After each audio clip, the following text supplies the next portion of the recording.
Smith Show starts right now.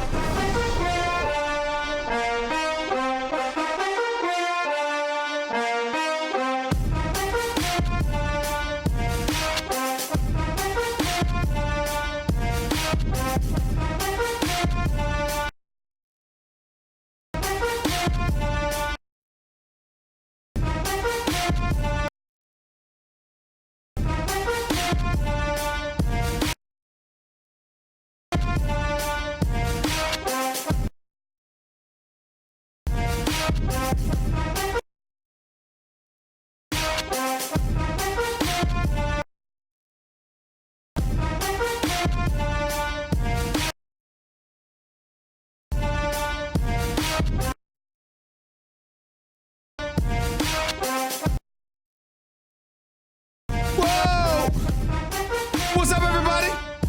Welcome to the latest edition of the Stephen A. Smith Show, coming at you as I love to do every weekday over the airwaves of ESPN Radio and ESPN News, 250 plus markets across the United States of America. Check your AM, FM listing nearest you, plus ESPN Radio on Sirius XM Channel 80, plus ESPN Radio simulcast over the live national television airwaves of ESPN News. Number to call up as always is 888-SAY-ESPN. That's 888-729-3776. The Stephen A. Smith Show on ESPN Radio is presented by Progressive Insurance, making it easy to bundle your home and car insurance.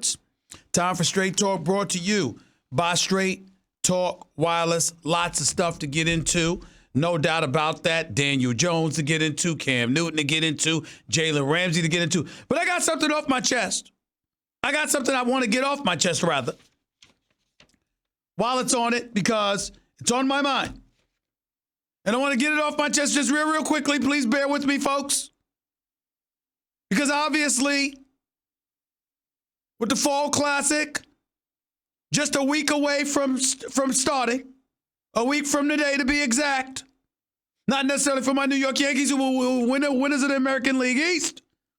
And as a result, won't have a wild card game. They're battling with the Houston Astros for the number one seed in the American League, period. I got to say this. Everybody in New York's excited.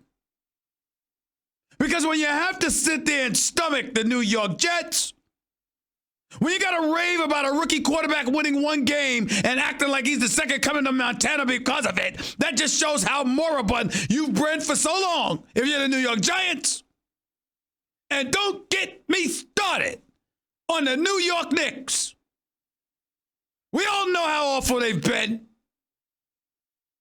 And we know that even though Brooklyn is a part of the five boroughs, baby, it's a part of New York City, baby. We all know that when it came to Kyrie Irving and Kevin Durant, damn it, you didn't expect them to go to Brooklyn. You expected them to be a part of the Knicks, not a part of the Nets. We all know this. This is not rocket science. And don't get me started on trying to hope beyond hope for the New York Mets. Why the hell would I want to do that? You got a GM named Van Wagenen. Am I really supposed to believe in him? Even though he was right to keep his manager and not tank the season. Mets have been exciting this year, but I digress. My point is, in October, that should be labeled Savior Month in New York, because in October is the 1 month out of the year that we get to sit up there and look at the possibility, the notion of having a championship caliber team represent the New York tri-state area. That would be the New York Yankees. I just want to say, ladies and gentlemen, that as I sit here before you today, I'm proud of the Yankees and the job that they did this year. I want to extend my congratulations with them. Right now, what are they? 2.5 games out of the number one seed, battling the Houston Astros for that. The Houston Astros magic number is 3, I believe. Okay. Here's what I need y'all to know in advance. Yankees ain't winning the World Series. Yankees ain't getting to the World Series. They are the Bronx Bombers. They do smack homers out of the ballpark. They do all of those things. But I've seen this story before, and I hope I'm wrong. Boy, I hope I'm wrong. But these damn Houston Astros, man, they already won as many games as they won last year, 103. They got 5 games to go. And I just look at them right now. By the way, they've got a 4-3 edge over the Yankees in competition against one another this year, if I remember correctly. I just look at Verlander, that stud. Jarrett Cole, that stud. Remember, they acquired Greinke before the trading deadline. But they got 2 aces with ERAs under 3. Pitching wins championships, y'all. And when I look at the Houston Astros, that's what I see, man. Boy, I hope I'm wrong. I really, really do. But I got to tell you something. For me personally, I don't see the Yankees or anybody beating them. And that's sad news for the Dodgers, too. You already lost to them 2 years ago. You'd lose to them again. You just would. You just would. One of the things that I love, JC, one of the things I really, really love about Verlander is that, you know what, usually, listen, ladies and gentlemen, when you're a stud athlete as a man, sometimes when you settle down, it affects you. Dare I say your energy is compromised? But you know what? Verlander's one of those dudes where he looks even better since he married Kate Upton. Not worse. He looks even better. Verlander might be my favorite pitcher in all of baseball. And I mean, you saw him with her and you was like this. Man, I don't know.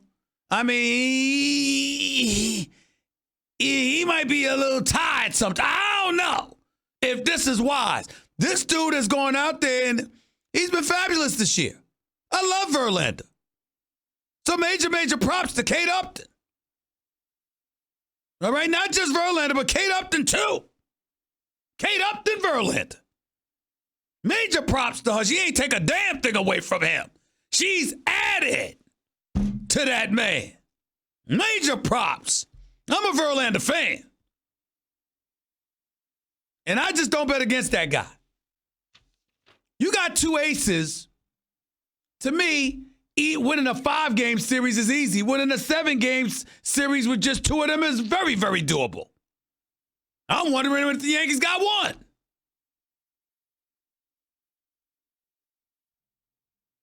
That's just where I'm at with it. And in German, I mean, he's out.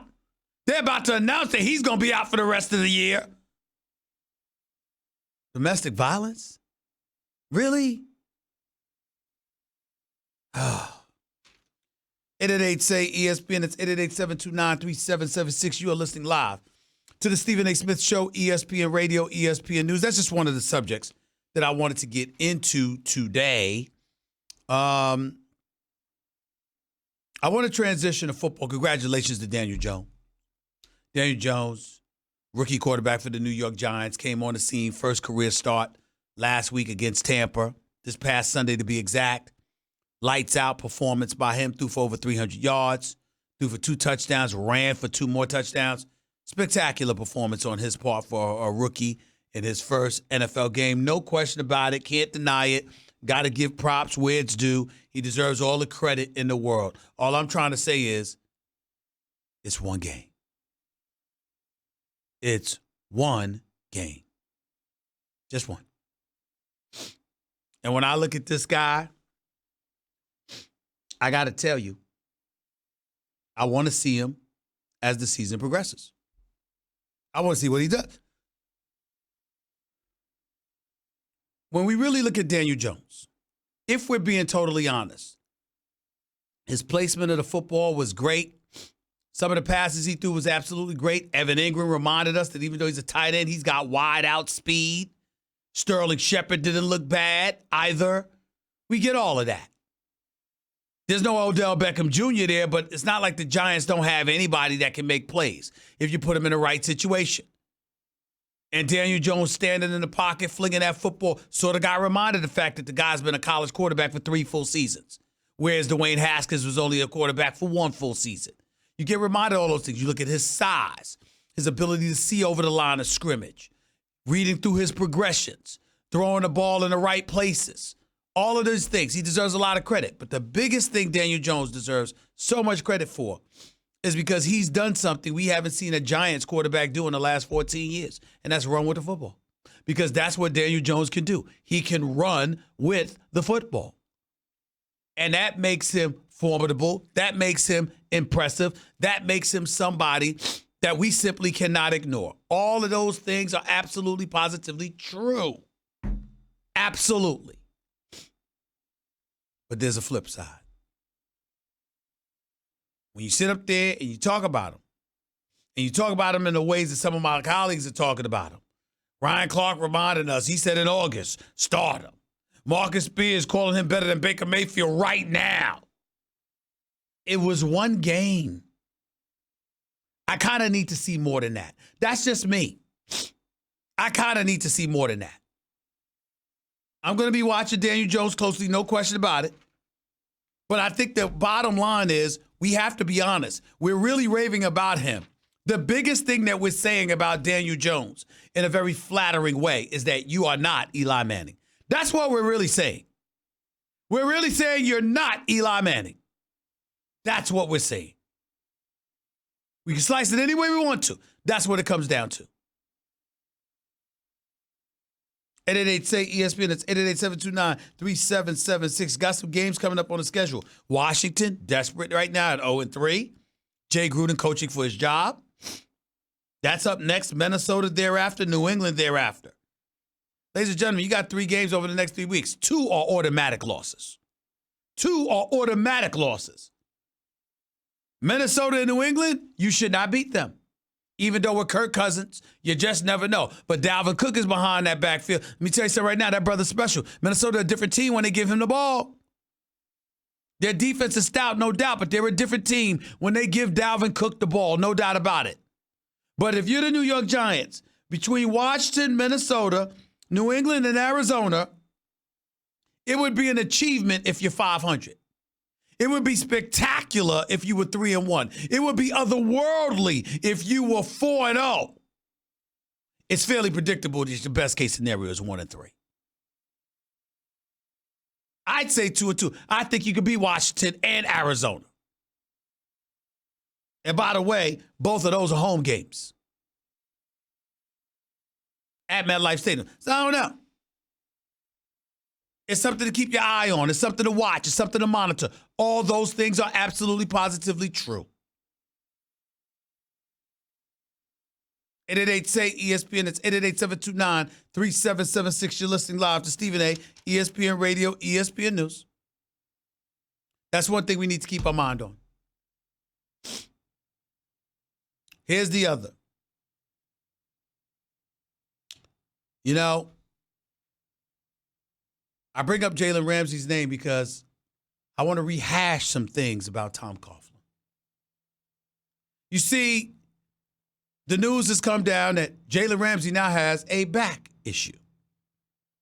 And because of that, even though he was scheduled to be at the team facility, he's not necessarily practicing. Doug Marrone in the press conference literally, not figuratively, not presumably, literally was laughing when the reporters were asking him about Jalen Ramsey's back. You know what that means, ladies and gentlemen? We know he's lying. Ain't no damn back injury. That's what they're trying to say. That's what they're trying to say, okay? Ladies and gentlemen, I got news for you. I don't care if he is. If that's what you got to do to make sure that you get paid while waiting to get traded, so be it.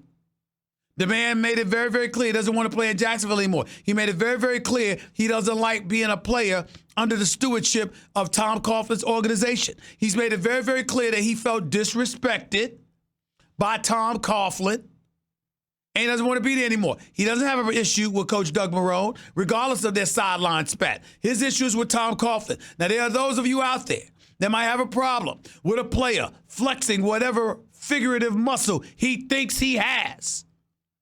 What I would say to you is, when it comes to $18.5 million just not to have him, So you have that going on. And you go and you pay Nick Foles, and he gets hurt game 1 of the season. Minshew has been a pleasant surprise. No question about it. Nobody saw it coming.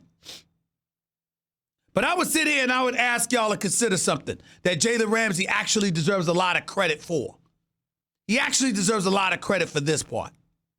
Jalen Ramsey announced a couple of weeks ago he wanted to get traded. He thought that they would trade him after last week's Thursday night encounter. So did almost everybody else, which is why our very own Adam Schefter went on Sunday's NFL Countdown and reported, or actually even before that, would get up and stuff like that during the week. He actually reported that there was a particular team that called the league office to inquire if we were to acquire Jalen Ramsey after Thursday, could he still play Sunday? And the NFL had to inform them, you're only allowed to play 1 game a week. That's how serious folks were about getting him. That's how serious the Jacksonville Jaguars evidently were about moving him. Jalen Ramsey could have sat out that game, that Thursday night game against Tennessee. He could have sat out that game. He could have refused to show up and practice or play. He could have done all of that. But considering the late notice and how things were going, what did Jalen Ramsey do? He still went out on that field for Thursday night's game and balled. He still showed up. Now, I'm not trying to act like there wasn't an obligation to some degree. You are getting paid. You are under contract. You are the starting quarterback for the Jacksonville Jaguars. What I'm saying is he could have screwed them over. He didn't do that. He did not do that. He showed up on the field, and balled, thinking it was going to be his last game as a Jacksonville Jaguar. This is the NFL. He easily could have got hurt. He could have suffered a season-ending injury. Remember what happened to Earl Thomas last year in Seattle? Remember why he looked over at Steve Carroll and threw up his middle finger? Remember that? Because he wanted his money. The Seahawks wouldn't pay him. He obviously felt Pete Carroll had a lot to do with that. They wanted him to step out on the field and play out his deal, and he got hurt. Season was over. So why is he giving the middle finger? You don't want to hear somebody talk about we care about you. We love you. We think about you. But kiss off. That's what he was saying. That's what the hell he was saying. Now give Tom Coughlin credit for this. Give Tom Coughlin credit for this. I can't imagine Tom Coughlin telling anybody he loves them. Not any of the players. I have no doubt he loves his children and his grandchildren and some of his contemporaries and his friends. But a player, Tom Coughlin telling a player, I love you, buddy. I can't see it. I didn't see him do that when he was sipping on some champagne when they won the Super Bowls. I can't imagine Tom Coughlin doing that. I can't see that. And I'm willing to bet my check. If he did do it for a player, it damn sure wasn't Jalen Ramsey. I'm willing to bet the house on that. So he don't have any love for Jalen. Jalen don't have any love for him. But Jalen still went out there and balled for his teammates and helped secure a win over a division rival. And as a result, it helped salvage somewhat Jacksonville's season thus far. Now you got owner Shad Khan involved, knowing what a stud Jalen Ramsey is. And he's like, I ain't trying to let this brother go. So I got to mend these fences. And who knows, ladies and gentlemen, it might involve letting Tom Coughlin go. I mean, after all, what's happened to Jacksonville? The AFC Championship game, true. Fell apart last year. We're falling apart this year. Can't find a quarterback. Then had your quarterback gets injured in game 1. But you're looking at some of the other pieces around. The defensive players weren't the ones taken care of when they went to that AFC Championship game, when they had 6 Pro Bowlers. They weren't the ones being taken care of. It was folks on the offensive side of the ball being taken care of. So these are all the things that they're thinking about. And this has a lot to do with Jalen Ramsey's unwillingness to stay in Jacksonville any longer. We'll see how that pans out. My question is, who you siding with, Ramsey or Coughlin? What do you think Shad Khan, the owner, should do? Get rid of Jalen Ramsey and trade him, or get rid of Coughlin? These are the things. Because we remember Coughlin when he was with the Giants. If you 5 minutes early, you ain't 5 minutes early, you late. He is very rigid to the point where Michael Strahan, who loves everybody, didn't like him, at least at one point. Don't get me started with Plexico Burris and others felt. That was what was going on with Coughlin. So how are we to assume that things have changed? 888-SAY-ESPN. It's 888-729-3776. You're listening live to the Stephen A. Smith Show, ESPN Radio, ESPN News Network, Straight Talk Wireless, everything for less, only at Walmart.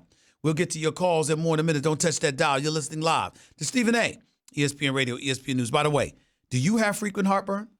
Like the kind where you have antacids stashed everywhere in case it pops up? You know what I mean. You keep some in your bag or your desk or your car or your nightstand. You have those chocolate tablets ready for whenever and wherever heartburn strikes. Well, listen up. There's an easier way to deal with your heartburn. That's Prilosec OTC. Just one pill a day will last a full 24 hours with zero heartburn. So kick your antacid habit. It's possible with Prilosec OTC. Use as directed for 14 days to treat frequent heartburn, not for immediate relief. But I got news for you. They haven't won a Super Bowl since 1991. Oh, I'm sorry. They haven't been to one either. Oh, I got more news for you. They haven't been to an NFC Championship game since 1991. Oh, I got more news for you. Since 1991, that is literally 28 years. The Redskins have been to the playoffs 5 times. 5 times. 5 times.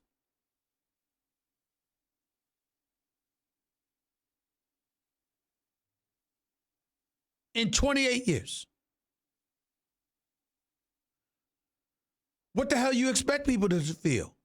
You got sit up there, I don't know if it was Jonathan Allen or somebody, going to some profanity-laced rebuttal with reporters yesterday about people counting them out and you know, don't love us now, don't love us later then, don't love us later then. Well, when have you given them anything to love? I mean, what the hell is going on here? You don't win a Super Bowl, I understand.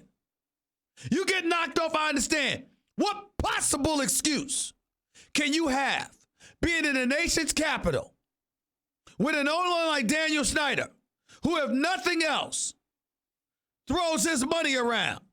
You've got all the necessary resources available. There's been plenty of times we looked at the Redskins and we've seen talent. And you got 5 playoff appearances in 28 years to show for it. And you got an attitude with the public, with the media. Don't support us now, don't support us later. What have you given them to support? Inquiring minds would like to know. I mean, no disrespect, Jonathan Allen. I'm just asking. I'm just asking. I mean, you got to be kidding me.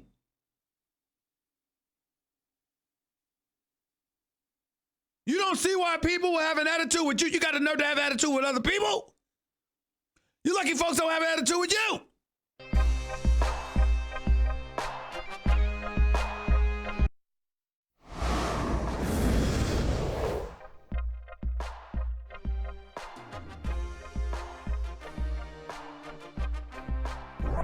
Jay Gruden has had ample opportunity to turn this team around. And the fact of the matter is, he hasn't. I mean, yes, should they fire him? The guy's been a bum forever. Jay Gruden, I think he's on borrowed time here in Washington. The concept of why you would fire somebody never seems to involve just plain merit of inability to execute. We're giving everything we have. We're not producing. Something that has to be done. If Jay's last name wasn't Gruden, would he be the head coach of the Washington Redskins? Would he be the head coach of the Washington Redskins this long? I don't think so. The Stephen A. Smith Show on ESPN Radio is presented by Progressive Insurance. Guests on the Stephen A. Smith Show appear via the Shell Pennzoil Performance Line.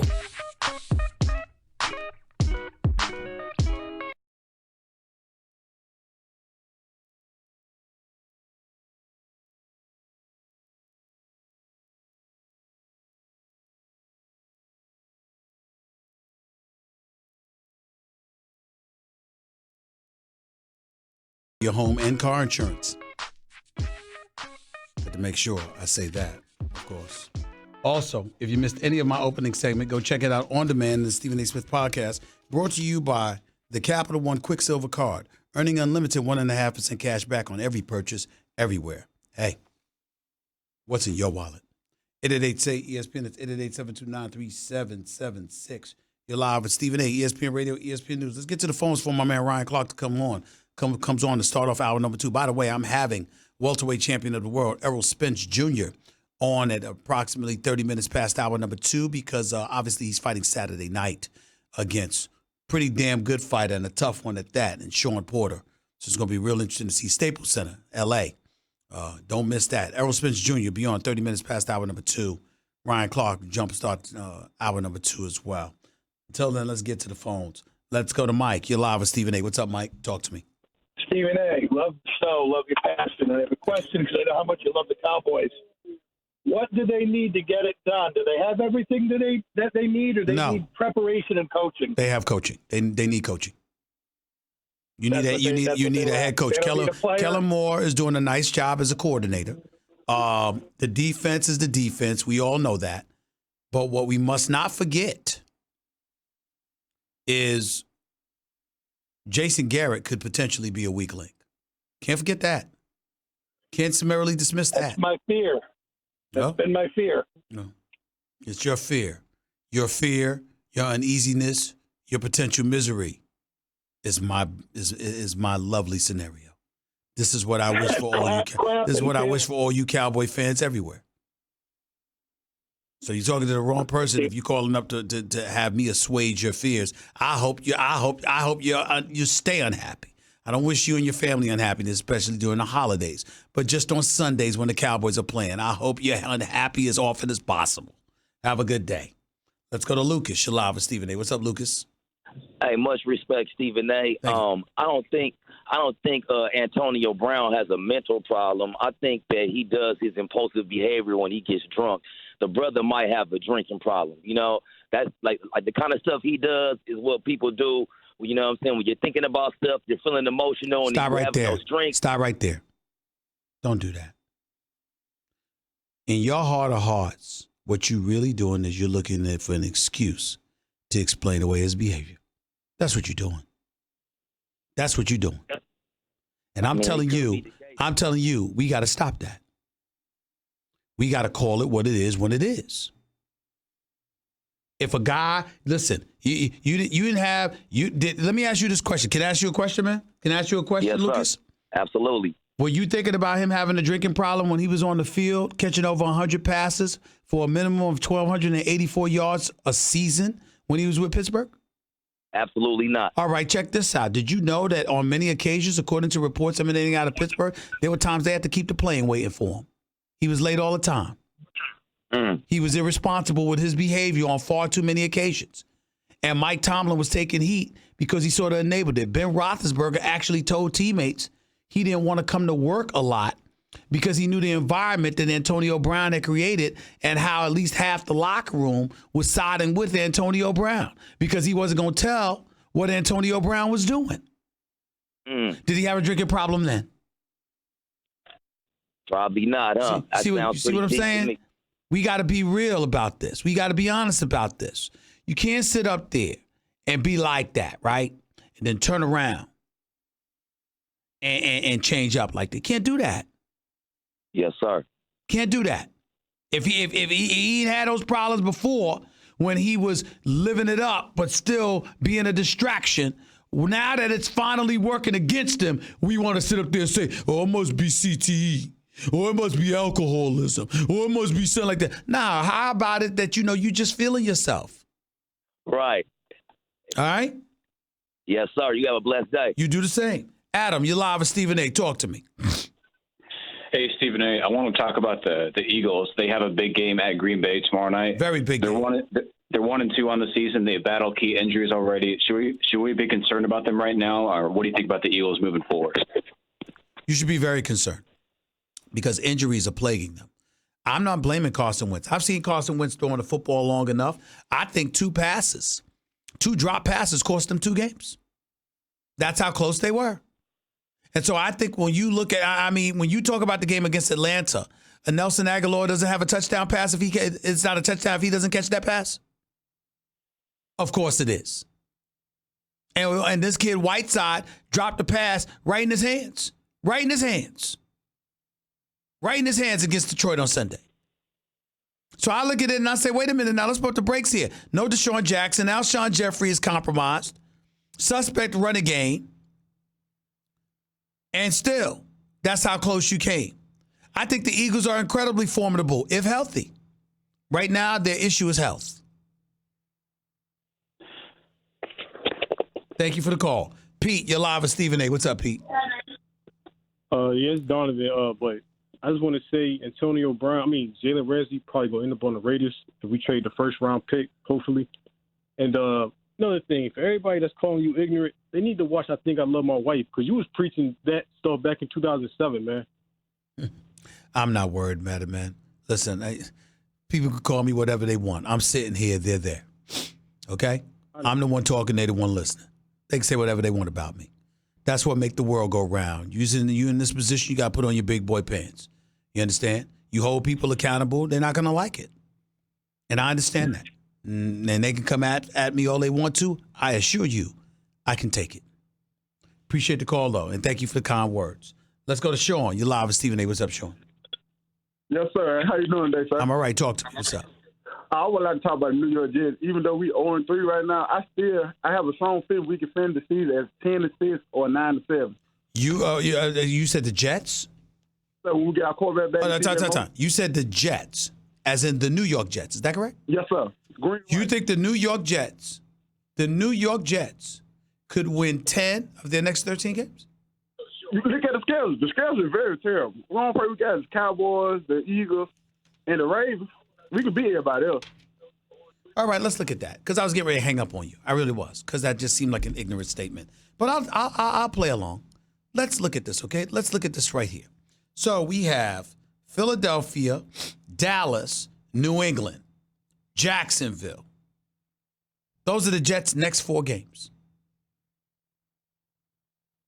Right? I don't know what's wrong with them now. Okay. I understand you got the Miami, Giants, Redskins, Oakland, and Cincinnati, Miami. That's a 6-game stretch. I can understand you pointing to that because Sam Darnold should be back by then. Their last 3 games of the season are at Baltimore, Pittsburgh, and undefeated Buffalo.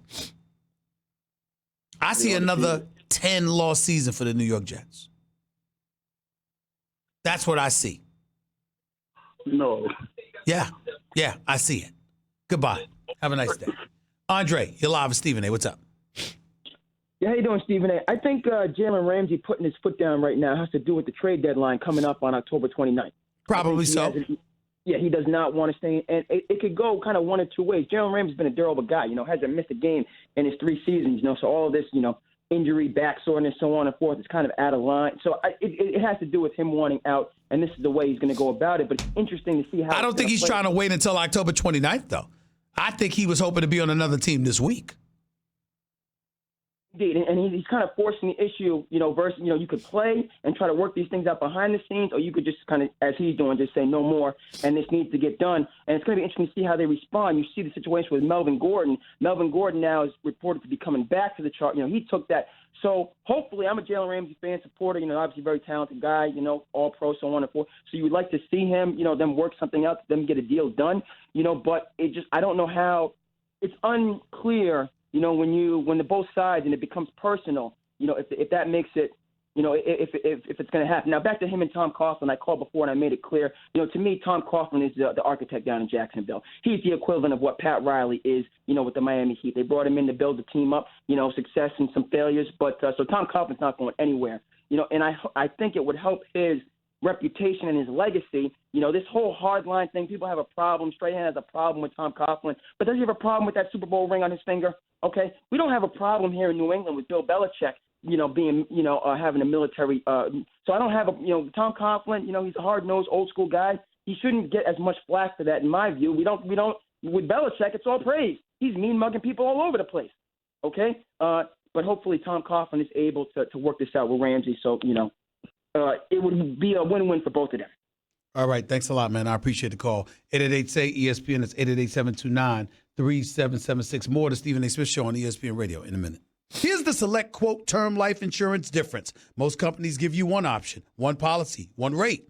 But Select Quote shops and gets you up to 10 options from highly rated life insurers. For a free personalized quote, call 1-800-601-6992 or go to selectquote.com.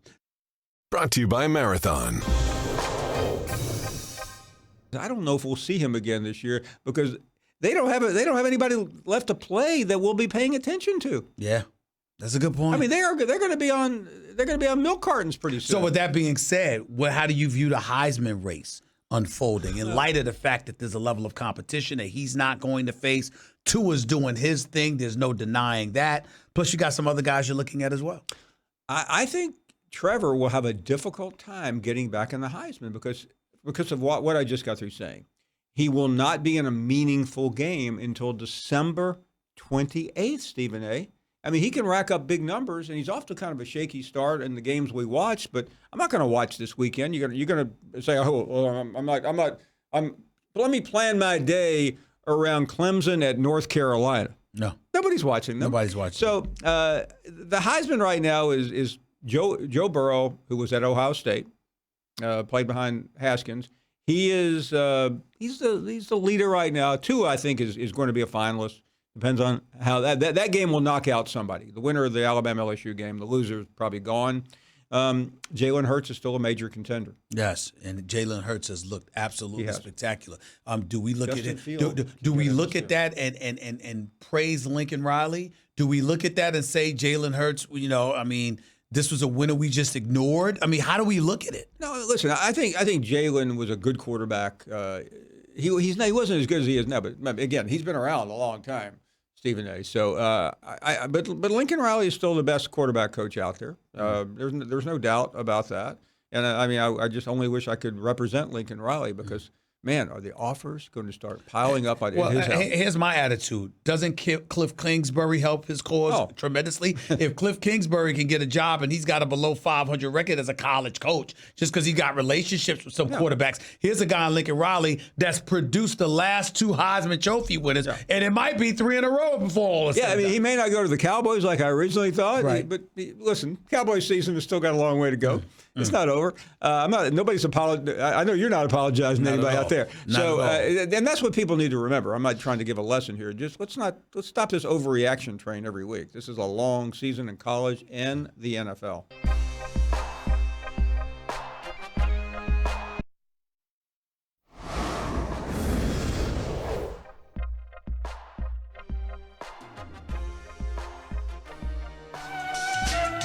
The Stephen A. Smith Show on ESPN Radio is presented by Progressive Insurance. Guests on the Stephen A. Smith Show appear via the Shell Pennzoil Performance Line.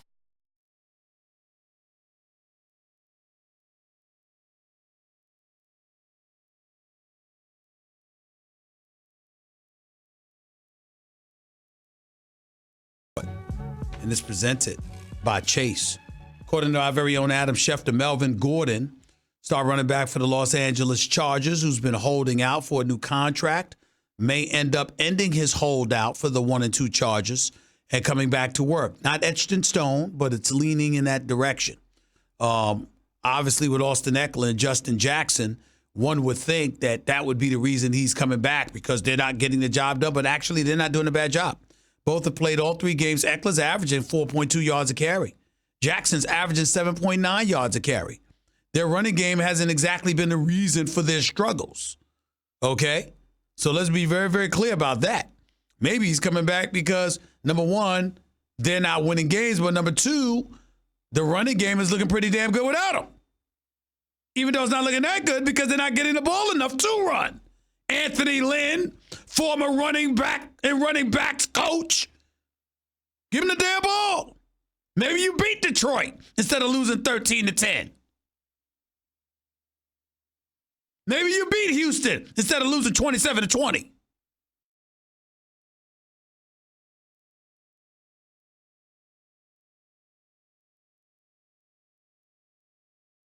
There. Hey, how you doing? Man, you better speak up and hurry up. We ain't got much time. Go ahead, get to your point. Yeah, I was wondering, now that they got a new quarterback on their center, what do you think about their run? I know they got a tough schedule. Who? The Giants. Okay. Now they got a quarterback? Yeah. You know, that's an ignorant question. Goodbye. Have a nice day. He's going to ask me about the run when Saquon Barkley just went down for 4 to 8 weeks. That's just a stupid question. Or you just did something to agitate me so you can sit up there and say, I got Stephen A to go off on me. People do that, you know. Dean, you're live with Stephen A. What's up? Hey, Stephen A., what's going on, man? I'm listening. What's up? Yankees going to the World Series, man. I hope you're right, but that pitch in Houston, I'm worried. Remember I called it last year, and I tell you, though, about you said the Red Sox going to beat you was right about that one, though. Yes, I was. Yankees going to hey, I'm going to tell you, though, when the Yankees win the World Series, I'm going to come to New York and pick you up and take you to the best jerk chicken spot you ever I seen. hear you, man. Thank you so much. We have West Indian roots, too, you know. I'm just telling you, the Yankees pitching ain't up to snuff. That's my issue with them. Let's go to Blake. You're live with Stephen A. What's going on, Blake? Real quick, go. I'm a big believer in doing the right thing. Keep your head down, work hard, grind it out, and rewards will come. Jerry Jones drives me crazy how he rewards Elliott. And Prescott, honestly, shouldn't even take the field. He's risking a ton of money. Yeah. I respect that he does it. But with all these backups playing lights out, could that affect the money that he has given? And last question. I can't imagine. There's no excuse. There's no excuse not to pay Dak Prescott. None. Jerry Jones is running out of them fast. The way Dak Prescott to me right now is number 2 in the league for league MVP honors. He's the number 2 candidate behind Patrick Mahomes right now. Why not pay him right now? That's right. Pay him right now. I agree with you. I'm asking, why isn't he? Because he wants to make sure that he doesn't set the market. He wants to make sure that Dak doesn't be the highest paid quarterback in the NFL. Remember, Russell Wilson is making $35 million a year right now. Big Ben Roethlisberger is making $34. Carson Wentz is at about 33. And Jerry Jones wants to make sure that Dak Prescott doesn't get more than those people. That's why. Last question. Assuming the Giants are out of it, do you start Eli at home the last game of the season? No, you don't insult him like that. He's been around for too long that he would consider that disrespectful, that you just threw him in there, to start one last game. He doesn't think he's finished. It would be insulting. Hour number 2 up next. We'll start off with Ryan Clark.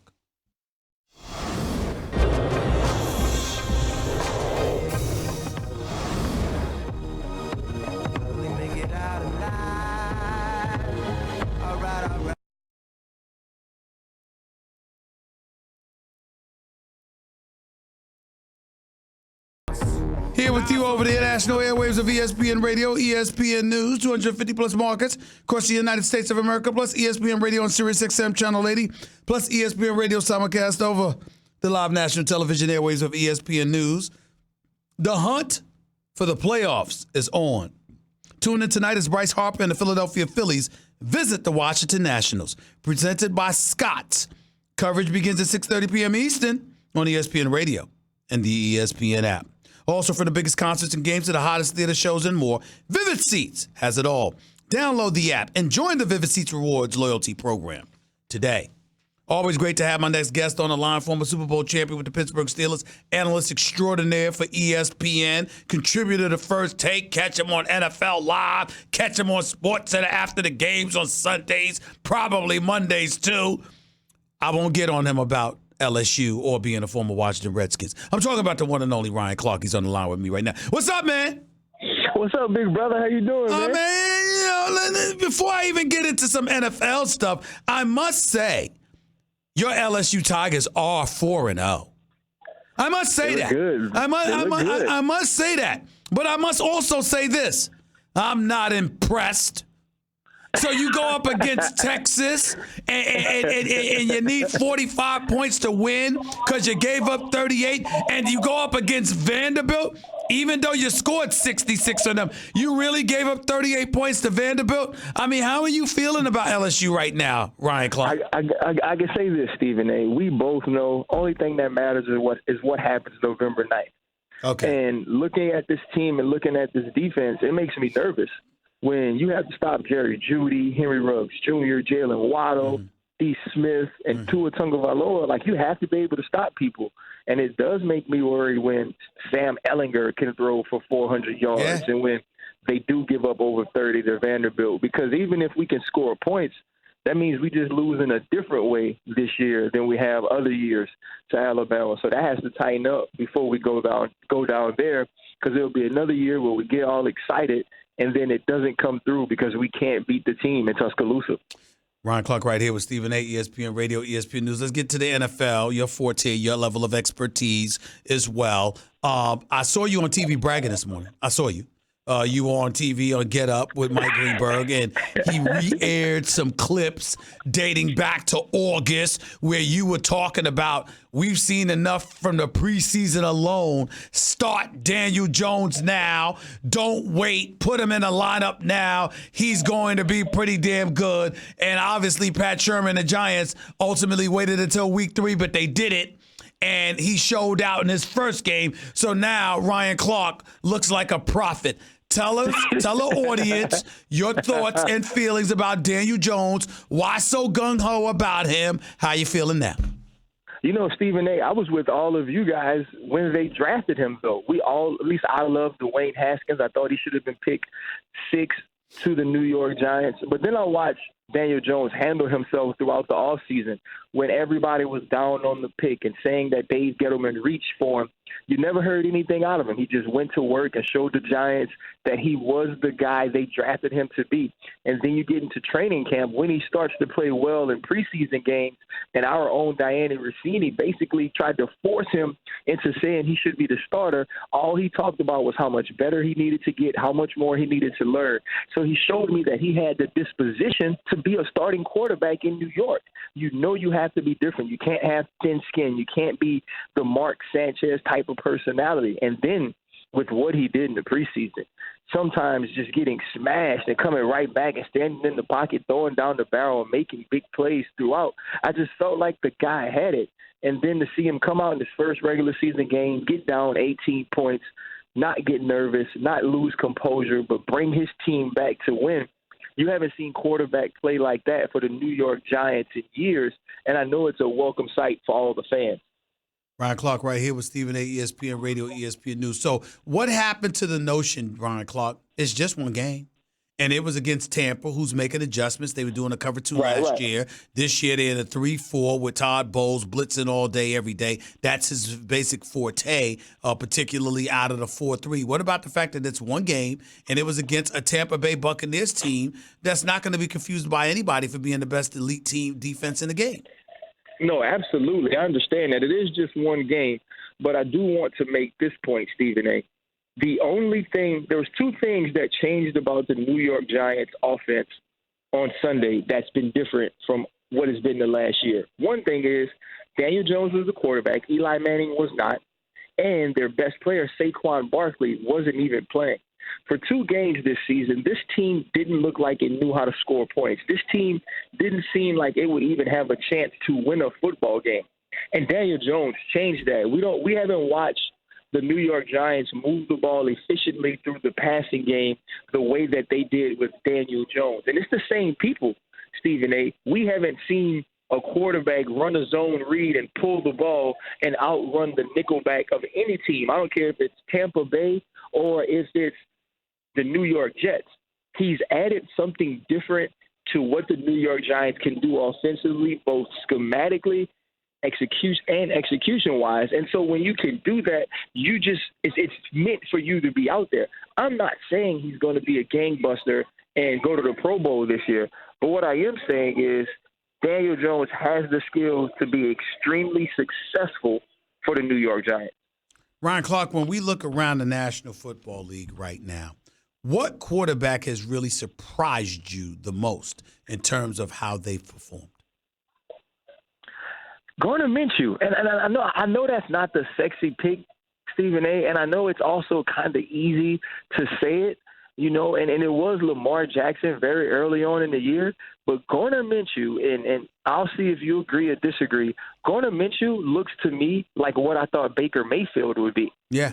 I thought the way that he brings energy to this team, his accuracy in throwing the ball down the field, if not for 3 drops by D.D. Westbrook on Thursday, he throws for over 300 yards without and question, another touchdown. And so to watch this kid play and the excitement that he's brought to the game, this is what I expected to be seeing in Cleveland. So to be comparing a 6th-round pick in this draft to the number 1 overall pick of last draft and the Heisman winner, that's something I never would have been prepared to do. We weren't even expecting this man to be the backup in Jacksonville, and now he's a starter.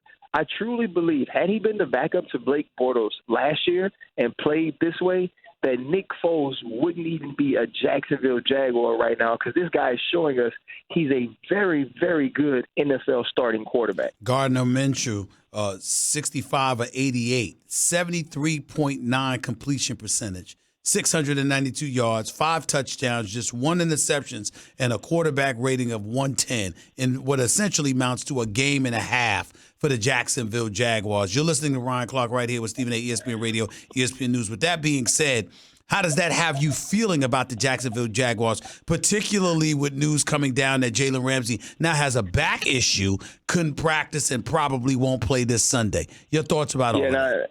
So I was definitely with Jalen Ramsey on being sick, because being sick was something that you can prove. And now you have this back issue. And I know Doug Marrone has tried to, play it off that, hey, there's nothing going on with Jalen. This is just things that happen.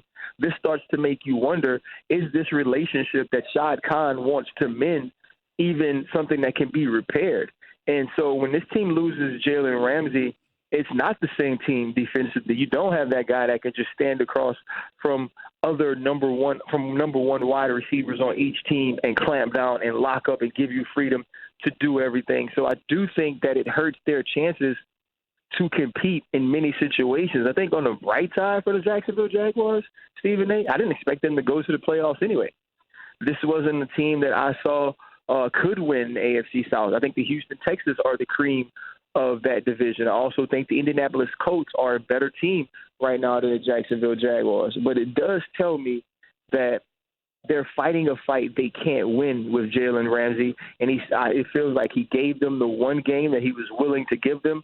He wants to stick to the trade request, and he's going to, at least from what it looks like now, make sure he makes that happen. How do you feel as a former player that now obviously follows the game as a commentator and pundit? How do you feel about the notion that a player under contract in the National Football League can go to an ownership group and says he wants out and exert that kind of muscle purely and simply because he can't stand the executive running the organization? It's one of those things. It's so foreign to my era of football, to the football that I played. It feels a little strange, and I want to be the old dude that's like, get off my porch. You shouldn't do this. But as a member of the NFLPA, I love it. I love it that these guys can now take their careers into their own hands. I love it that they can now exert some sort of power and have at least an option to point their careers in the directions that they like them to go for their happiness, not necessarily for their success on the field, but just to be happy, to be comfortable, because so many times we are made to feel like you don't have that option, that the separation of ownership and labor is so vast that you have no control over where you are, how you play, and who you play for. And players are showing now that, at least some players are showing now that they're willing to stick their necks on the chopping block, willing to be perceived in whatever way they have to be perceived in order to play in places and do things that they want to do. And it's different. If I was a teammate of some of these guys, I think I would feel some way about it because I would want us to all be in it together. But as a former player and a former PA member, I feel like this is a good thing for players now because at least they have some type of voice. Yeah, but what I'm asking is, and I get that part, and I appreciate that answer, Ryan Clark, but what I'm asking is, do you think it improves or jeopardizes Jalen Ramsey's chances of getting out of Jacksonville? Because an owner like Shad Khan, maybe not him, But typically an owner might sit up there and say, if we capitulate to this because he doesn't like Tom Coughlin, that's just opening a Pandora's box we don't want opened. No, it really is. I totally understand that. And I think this becomes a situation or a example of, okay, who is going to bend first? Because if Jalen Ramsey's back is hurting, it's hard to prove that, Stephen A. It's hard to tell him that he has to go out and play. And you actually can't tell him that he has to go out and play. And so now you're keeping a player on your team. You're paying a player that doesn't want to be there and is also not providing you with anything that allows or helps you to win. And so it comes to a head where you say, okay, is it better to get the picks for this guy and move on before he ruins that? Or do we just hold on to him out of spite? And these owners are businessmen. That's not going to make money. That's not smart ways to invest money. And so I think we're going to have to see who steps up in this situation and who makes things, go into the direction they want to, because we've seen Antonio Brown make maneuvers. Now you have Jalen Ramsey doing the same thing. Ezekiel Elliott holds out when he has 2 years left on his contract and still gets his money. Minka Fitzpatrick asks for a trade, and he's traded to Pittsburgh. We are seeing ownerships and organizations bend to the will of these players. I don't know if it stops on this one. Ryan Clark right here with Stephen A., ESPN Radio, ESPN News. Melvin Gordon, according to Adam Schefter, is thinking about coming back and, ending his holdout with the Los Angeles Chargers. You like that? I do like that. I like that for him in the sense of I don't think it was something he can win. I just don't think Melvin Gordon was going to get the contract that he wanted to get. There weren't many people that were willing to trade for him, give the Chargers what they would want, and also do a deal that fit what Melvin Gordon's needs seem to be. And so you can't just sit at home and not collect checks. You want to go out there and try to put good film out there and show people that, you can still play, show people that you are worth the money that you're getting. And on the other side of it, right now, the Chargers are 1-2. Eckler and Jackson have played well, but they haven't played to an all-pro potential. And Melvin Gordon can come in, change this running game, make more plays, score more touchdowns, and show this team his worth and also the other teams in the league by changing the trajectory of this season as it is early for the Los Angeles Chargers and saying, hey, you know what? I belong in that Ezekiel Elliott, Le'Veon Bell, Todd Gurley realm of contract. But is that why he's doing it, Ryan Clark? Is he doing it because the two running backs, Jackson and Eckler, are there? They're doing their thing, and that might be the reason he's coming back a little bit early. I think that's a part of it. Yeah, they haven't looked bad. I think that's a part of it. Eckler's played really well. Justin Jackson is somebody they already like. He got injured in his rookie year, so now they get an opportunity to see what he can do on game day. And the worst thing you can ever do, Stephen A., is allow people to know that they're better off without you. You can't be that person in a relationship that says, you know what, I'm going to walk out and leave and show them how miserable they are without me and then go let your former partner shine. And so for him, he's looking at it and saying, okay, these guys together have done what I could do for the Los Angeles Chargers. They aren't necessarily hurting from the running back position in the running game nor passing game. And so now you have opportunity to make a decision that puts you back into the fold. You know you'll be the number one guy, and maybe you can go out and prove to them that you are a step above or a tier above where these guys are. Are you worried about Cam Newton? I am. I most certainly am. One, because I'm a fan. I just love the way that he plays ball. I love the physicality he brings to the position, and I also love the way that he's excelled at it and doing it in a style of play that is unique to him. With that style comes a lot of unnecessary hits. And I also blame it on the way that Cam Newton has been officiated for a very long time. Some of the hits that other quarterbacks don't take in the pocket without them being flagged or without guys being fined, Cam Newton has been subjected to that. I think that also plays a part in his, premature deterioration. But for me right now, to watch him go from where he was through the first half of the season last year to where he is as a quarterback as we sit today, inaccuracies, the inability to throw the deep ball, not being able to run the ball and gain the extra yards that we're used to seeing. I think he needs to, they're talking about it being a Liz Frank injury. I think Cam Newton needs to sit out until he's 100%.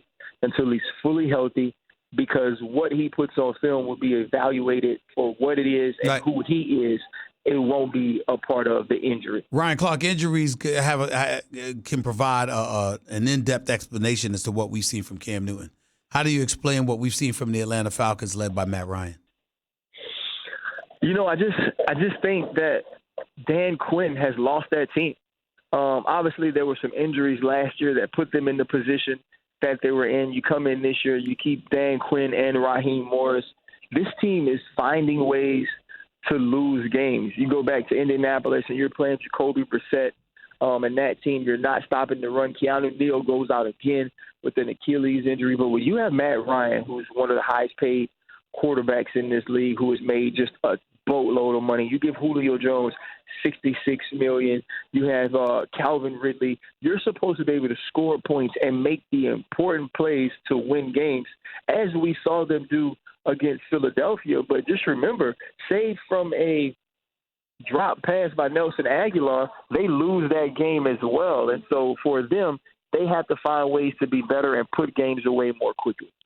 Ryan Clark right here with Stephen A., ESPN Radio, ESPN News. Your Steelers, is this season over? They're 0-3. I think it is. I believe it is. And it's over from the expectations that we put on the Pittsburgh Steelers. Mason Rudolph did have two very big throws in the San Francisco game, one a run and catch by Juju Smith-Schuster, another down the sideline to Deontay Johnson. But other than that, he couldn't create. The run game has taken a step back as Mike Munchak has moved on to go coach elsewhere. And this team just can't produce offensively. If you're playing San Francisco with the quarterback at Jimmy G, who just, frankly to me, is just not what he was before the injury, and you get 5 turnovers and you still lose, that's an issue. And that's an issue that I don't know is quickly fixed. You just said something interesting about Jimmy G. Are you saying that you don't feel as high on him as you used to? I don't. I was never one that actually jumped on the bandwagon with Jimmy G. I was kind of in a holding pattern on seeing him play a little bit longer. But there was an interception he threw week 1 that was just a bad read. That touchdown to Pettis to win the game was actually another bad read. The 2 interceptions, even though they were tips, were throws that were off the mark. And in watching this team play, the run game is exceptional. They're great in the pass rush. Defense is playing really well. But Jimmy G is holding this team back. Jimmy G is putting this team in a position when they should be blowing people out. Obviously, they did beat the Bengals very well. When they should be blowing people out and pulling away in games, as they should have against the Pittsburgh Steelers, because they are the better team on paper. They have the better roster. Jimmy G is not allowing that. And Kyle Shanahan can scheme up anything he wants. He can do the things that he needs to do to win games. But when you're playing the Rams and you're playing the Seattle Seahawks, who are 2 teams in your division, when it gets down to crunch time and I have to choose between Jared Goff or Russell Wilson and Jimmy G, you're taking those other 2 guys every time, and that doesn't bode well for your playoff chances. Well, keep in mind that for the purposes of this show, Ryan Clark, we call him Porn Star Jimmy. That's his name. It's Porn Star Jimmy. It's not Jimmy G. I'm not fooling with you, It's not Jimmy. It's Porn Star Jimmy. He's the one that went out in Hollywood with paparazzis watching with a porn star. And I'm not knocking him for it, Ryan Clark. Who am I to judge? I'm not knocking him. I'm not knocking him at all. But it is apropos to call him Porn Star Jimmy. My last question to you, my man. Dallas Cowboys, are you about to tell me they're the best team in the NFC? Is that what you're about to tell me? They're the best team in the NFC, period. Even when you watch what Chicago did to Washington on Monday night with that defense? Stephen A., you and me can go out and do that to Washington with that defense. Yeah. And we're both old. Listen, Dak Prescott is playing at a level that I'll be honest, I never expected him to play. He's playing better than Carson Wentz. He's playing better than Jared Goff, the top 2 picks in the same draft that he was in. This defense has come so far by drafting the right way. Jalen Smith, Van Der Esch, and now you have rushers on the outside, 2 corners that can play press man. This team is complete top to bottom. Great coaching by Kellen Moore, the offensive coordinator, and Chris Richard defensively as a defensive coordinator. And I think one of those guys will replace Jason Garrett if Jerry Jones moves on. This team is complete. It's the most complete Dallas Cowboy team I think we've seen in 2 decades, and this team has an opportunity to represent the NFC in the Super Bowl. And I believe whether it's Kansas City, if it's New England or whoever it is, I also think they have a chance to beat that team as well. If you had to bet your money right now, who would it be, Kansas City or New England, to meet them? New England. I think New England is just better defensively, and as much as I love Andy Reid, I think they're better coached. Yeah, you were raving about the Cowboys just a few minutes ago. I know it's time for you to go. Appreciate you, man. Thanks a lot, Ryan. I'm a boy. Take it easy. My man Ryan Clark right here with Stephen A. ESPN Radio, ESPN News. You can catch him on NFL Live. You can certainly catch him on First Take. You can catch him on Sports Center on Sunday nights, Monday nights after the game, breaking stuff down. The brother's gifted, no question about it. Love having him on the show. Always appreciate him. That was Ryan Clark for ESPN right here with the Stephen A. Smith Show on ESPN Radio, ESPN News. 888-SAY. ESPN is always the number to call up. That's 888-729-3776. Up next, he is the welterweight champion of the world. Pound for pound, one of the best.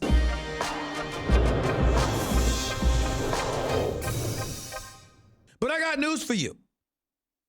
They haven't won a Super Bowl since 1991. Oh, I'm sorry. They haven't been to one either. Oh, I got more news for you. They haven't been to an NFC Championship game since 1991. Oh, I got more news for you.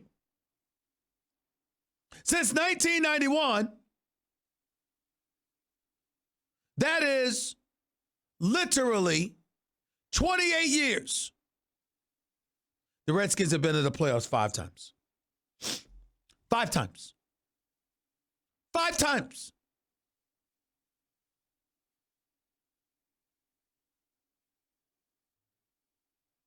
In 28 years. What the hell you expect people to feel? You got to sit up there, I don't know if it was Jonathan Allen or somebody, going to some profanity-laced rebuttal with reporters yesterday about people counting them out and you know, don't love us now, don't love us later then, don't love us later then. Well, when have you given them anything to love? I mean, what the hell is going on here? You don't win a Super Bowl, I understand. You get knocked off, I understand. What possible excuse can you have being in the nation's capital with an owner like Daniel Snyder, who, if nothing else, throws his money around? You've got all the necessary resources available. There's been plenty of times we looked at the Redskins and we've seen talent. And you got 5 playoff appearances in 28 years to show for it. And you got an attitude with the public, with the media. Don't support us now, don't support us later. What have you given them to support? Inquiring minds would like to know. I mean, no disrespect, Jonathan Allen. I'm just asking. I'm just asking. I mean, you got to be kidding me.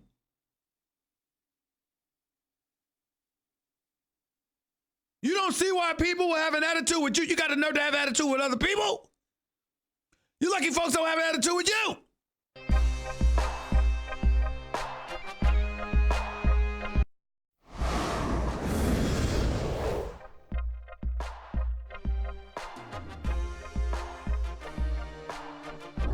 Guys have to step up for Carson Wentz. We're 1-2, yeah, but you know we have a lot of the season left. Right now, he's trying to do too much. We're going to keep building those guys up and keep telling them, hey, the ball's coming right back to them. As Carson walked back to the locker room, I asked him flat out, did this extra work have anything to do with the drops on Sunday? And he looked at me and he said, absolutely not. I don't care what their record is. We know that they are a tough opponent, and we better be on top of our game because we're going to get their best shot. The Stephen A. Smith Show on ESPN Radio is presented by Progressive Insurance. Guests on the Stephen A. Smith Show appear via the Shell Pennzoil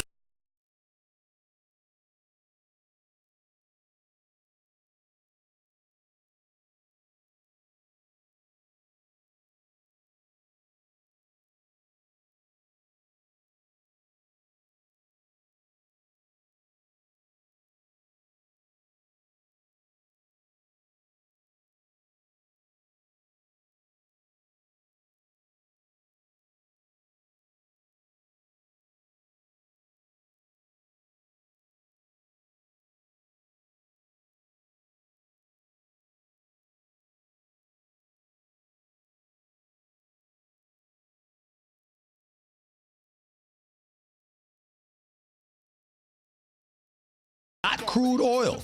The proof is in the Pennzoil. Also, Stephen A. Smith Show, ESPN Radio is presented by Progressive Insurance. Quote, buy and save on home insurance with Progressive's new Home Quote Explorer, only at Progressive.com. Ladies and gentlemen, it is always an honor to have my next guest on the line.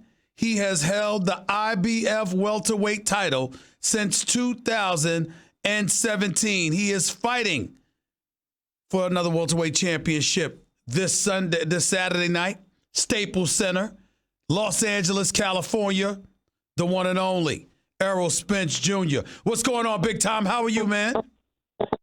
Hey, how's it going, man? I've been good. Finally counting down the days. I got you. First of all, listen, why this particular fight going up against Sean Porter? Tell us that. It was the best available opponent, and, he's the WBC champion of the world, and that's the most prestigious belt out there. That's the belt I've been wanting for a long time, and I'm finally giving my crack at it. So, and this is a big unification fight, so I definitely wanted this fight. When you think about your career and where it's gone thus far, you're 25-0, 21 KOs. That's an 84% knockout percentage and what have you. The last time we saw you was against Mikey Garcia, an undersized fighter who moved up 2 weight classes to fight you on, I believe it was March 16th, 2000. I think it was March 16th. Talk to me about when you look at yourself and where your career is going right now. How do you feel about it personally, where you are right now in terms of what you feel you have to prove? I feel like my career is going perfect. This is my second time fighting on pay-per-view, fighting on Fox pay-per-view. I've been getting, promoted doing NFL games and doing primetime TV hours. And I don't think, any other fighter, outside of, Sean Porter, who's fighting me now, and Mikey Garcia fought me before, Keith Thurman, Pacquiao, getting that type of publicity, in between NFL games, in between the Cowboys and things like that. So I feel like my exposure and the fights I'm getting a unification fight with Sean Porter, I feel like my career is going perfect and going in the way I want it to be going. And I'm getting paid what I'm supposed to be getting paid. So everything's going good. Errol Spence Jr., reigning IBF welterweight champion of the world, fighting to unify the belts. WBC crown on the line Saturday night, as well as the International Boxing Federation crown at the Staples Center, live this Saturday night. Pay-per-view. Make sure you check it out. Errol, when I look at you, clearly to me, you're one of the top 5 pound-for-pound fighters on the planet. Where do you rank yourself and why?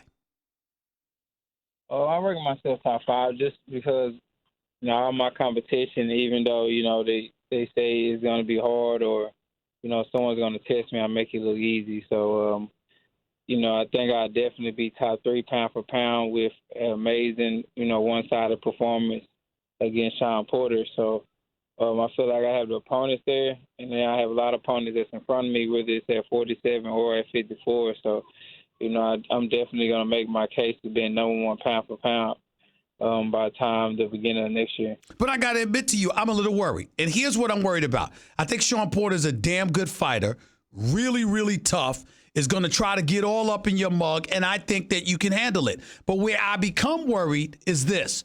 I think certain guys don't want to fight you. I'm looking at, a Keith Thurman. I understand the Manny Pacquiao's of the world. I know Terrence Crawford says he wants you, and I believe him. He ain't scared of anybody. But what I'm thinking is, even though that would be the mega fight all of us want to see, I look at the Danny Garcias, the Keith Thurmans of the world, and others, and I find myself wishing that you had fought them too. And I don't know if they're going to give you a fight. Is it really about business? Is it about them running from you? I don't know what the deal is. Why have these fights not taken place? And I'm not trying to accuse them and say they're running from anybody. I don't know. But I would like to see these fights happen, and they haven't happened. Why is that? I think they haven't fought me because they haven't had now with me fighting Sean Porter and becoming unified champion. I think money overrides fear. So, I feel like, I'll be the money guy of the division, the top guy in the division. And if, they want to get paid the way they're supposed to, they'll have to fight me. So I think a lot of these guys will fight me as soon as I dethrone Sean Porter for his WBC crown and become the unified champ. Now, what's the history with you and Sean Porter? Can you tell me about that? I've met him a couple of times. Seems like a really good guy, but in the same breath, obviously, is a rough rider. Ain't scared of anybody. He'll get in the ring and hold his own against almost anybody as far as I'm concerned. Talk to me about the history between you two and why we should look forward to these fights other than your quest to unify the belts. Well, me and Sean Porter, we really don't have any history. Me and his dad have a lot of history during amateur tournaments and him being an amateur on the national team coach. Mm-hmm. So we have a lot more history than me and Sean Porter. Me and Sean Porter always, paid respect to each other and things like that when we seen each other because we always been the top guys in the amateur system. But, people can tune into this fight because if you know Sean Porter, he's a guy that comes forward, has a lot of heart, loves to fight. He makes it rough and it makes his opponent real uncomfortable. If you ever watch me fight, I'm very entertaining, whether it's one-sided or we're both going at it. So, I think, the clash of styles is going to mesh. And, this is going to be, it should be a classic fight. I mean, if he can withstand my punches and he's coming forward, it should be a classic fight. I'm not going to lie to you. I don't recall you having a fight where both of y'all was going at it. Every fight that I've seen you and Errol Spence has pretty much been one-sided. You pretty much dominated everybody. I don't recall seeing it where both guys were going at it. When did that happen? Well, you see, if it was one-sided, it was a one-sided entertaining fight. Got you. But with the Kell Brooks fight, I mean, we had points in the fight where he was getting the best of me. But besides that, it wasn't really anybody it was just tick for tat. Do you feel you need a knockout Saturday night against Sean Porter? No, I don't. I don't need a knockout. I want a knockout. If the knockout don't come, I'll be happy with a unanimous decision. But with me, I just want a dominant performance. And I would love for it to be a one-sided dominant performance because I believe, like I said, I want to leave the ring and, be able to talk to my kids after I retire from boxing and still have my brain intact. So, I don't find it pleasurable to get hit with unnecessary punches and get hit with punches that you don't have to get hit with. Errol Spence Jr. right here with Stephen A., ESPN Radio, ESPN News. Before I let you get on out of here, I'd be remiss in bringing up the name Terrence Crawford. Obviously, in a lot of people's eyes, he's number one, number two pound for pound on the planet. He's made no bones about the fact that he would love to get you in the ring. You've made no bones about the fact that you would welcome that opportunity. Are we going to see that in the very near future? I know you're not a promoter. I know you're not the one to answer those questions fully, obviously. But I have to ask. I'd be remiss in neglecting to ask you about Terrence Crawford and how much do you really, really want to go against that man? I want to fight, but when Al come to me and tell me that the business is right, and him and Bob talked about it and it looks right, then we'll have a fight. But Al is my guy, so if he tells me that the business is not right and it's not what it is, then the fight is not gonna happen. So as long as he comes with me with the green light, we can make it happen. But if it's not, then it's not gonna happen. But it's a fight I definitely want. Bob Aaron said he wants to fight. Terrence said he wants to fight, but if the business is not right, it's not gonna happen. Just like with the Floyd and Pacquiao fight, it didn't happen. The business was right, so the business gotta be right. I get that part, but I tell you this much too: as you get set to go against Sean Porter this Saturday night, pay-per-view, Staples Center, WBC IBF Championship on the line in this unification bout. Here's the deal: you have a lot of folks out there that look at you going up against that guy, and the thought of potentially messing anything up, losing the future opportunities that lie there and wait for you down the line. Is that something a fighter thinks about going into a fight of this magnitude, particularly considering the money, not only the money that you're making, but the money that you're destined to make if victory comes your way? Do you think about those things at all before make a fight like this? No. Because if it's destined to happen, it'll happen. So, I mean, I don't worry about it. If it's not meant to be, it's not meant to be. So, I don't worry about it or, hold it over my head or think about it that much. So, I believe in, my destiny is my destiny. So, I believe 100% I'm going to win every fight that I get into or that I'm going to have with someone. So, I'm not worried about what's going to happen in the future. Errol Spence Jr., reigning IBF welterweight champion of the world, right here with Stephen A., ESPN Radio, ESPN News. Appreciate you, my man. Good luck Saturday night. You know I'll be watching. Thank you. All right. The one and only Errol Spence right here with Stephen A. on ESPN Radio, ESPN News. 888-SAY-ESPN. That's 888-729-3776. Back with your calls to close out the show in a minute. You're listening live to Stephen A., ESPN Radio, ESPN News.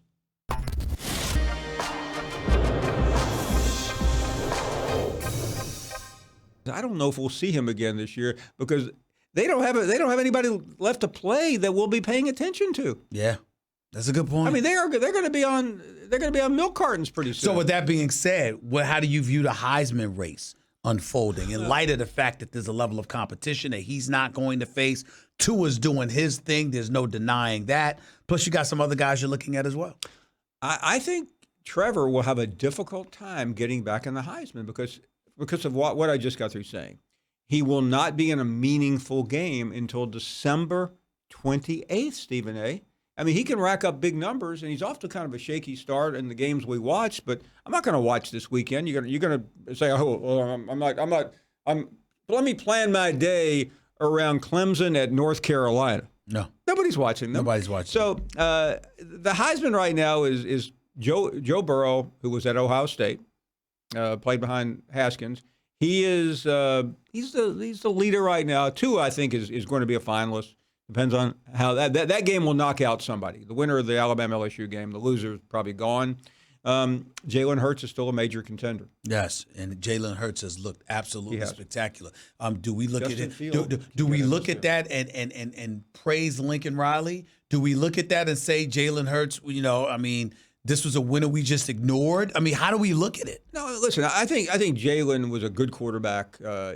He wasn't as good as he is now, but again, he's been around a long time, Stephen A. So, but Lincoln Riley is still the best quarterback coach out there. There's no doubt about that. And I just only wish I could represent Lincoln Riley because. Man, are the offers going to start piling up on his house? Here's my attitude. Doesn't Cliff Kingsbury help his cause tremendously? If Cliff Kingsbury can get a job and he's got a below 500 record as a college coach just because he got relationships with some quarterbacks, here's a guy in Lincoln Riley that's produced the last 2 Heisman Trophy winners, and it might be 3 in a row before all is said. He may not go to the Cowboys like I originally thought, right. But listen, Cowboys season has still got a long way to go. It's not over. Nobody's apologizing. I know you're not apologizing to anybody out there. So, and that's what people need to remember. I'm not trying to give a lesson here. Just let's stop this overreaction train every week. This is a long season in college and the NFL.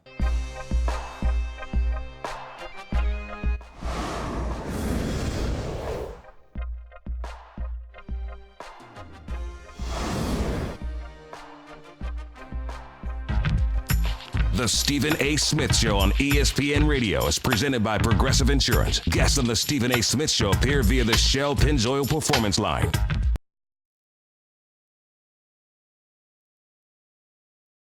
Today, go check it out on demand in the Stephen A. Smith Podcast, brought to you by the Capital One Quick Silver Card, earning unlimited 1.5% cash back on every purchase everywhere. Hey, what's in your wallet? Let's go back to the phones before we get on out of here. Let's go to Gary. You're live with Stephen A. What's up? Hey, Steve, how you doing? All right, real quick, go ahead. Good. I just want to ask you, I know Carmelo Anthony still got some game in him. I'm wondering, do you think he'll be picked up by a team this year? Maybe I hope so. I hope so, but I would tell you the problem is that Carmelo Anthony, people keep looking at him and saying, can he make a 15-man roster? Carmelo Anthony can be on any 15-man roster. That's not the issue. The question to coaches is, would he be a part of your 9-man rotation? And if the answer is no, then what comes to their mind is, how can we look a future Hall of Famer in the face with him sitting on the end of our bench and not playing him? Who wants to deal with that headache? That's what they're saying. I don't agree with it because I think he can make some teams 9-man rotation. But that's how they feel, and that's what their argument is against him. Gotta go. Appreciate it. Adrian, real quick, go. Big up, Stephen A. I've got mad respect for you, but I need your help, man. I need you to hurry up, bro. You only got a minute. Okay, I need you to use your power and get Jim Harbaugh the heck out of there, man. Well, what difference does it make? Michigan's been losing for years. What difference does it make? Yeah, well, Gary Hoke beat Ohio State, and he. That's true. hilarious. So in other words, what you're saying is if Jim Harbaugh beat Ohio State, all would be forgiven? No, not with me. Okay. Maybe with their alumni, but not with me. Well, you just brought up the fact that Gary Hoke beat Ohio State. 5-star player since he's gotten there. What did they bring him there for? I got you. Well, listen, he can't beat ranked teams, can't win on the road, can't win the big games. I can't defend it. I expected a hell of a lot more from Jim Harbaugh than we have seen. And it's been so bad for him in Michigan lately, I don't think he'd get a head coaching job anywhere else after this. I think that argument could be made. Got to get on out of here for the day, but I'll be back 22 hours from now. Until then, Stephen A. Smith signing off. Peace and love, everybody.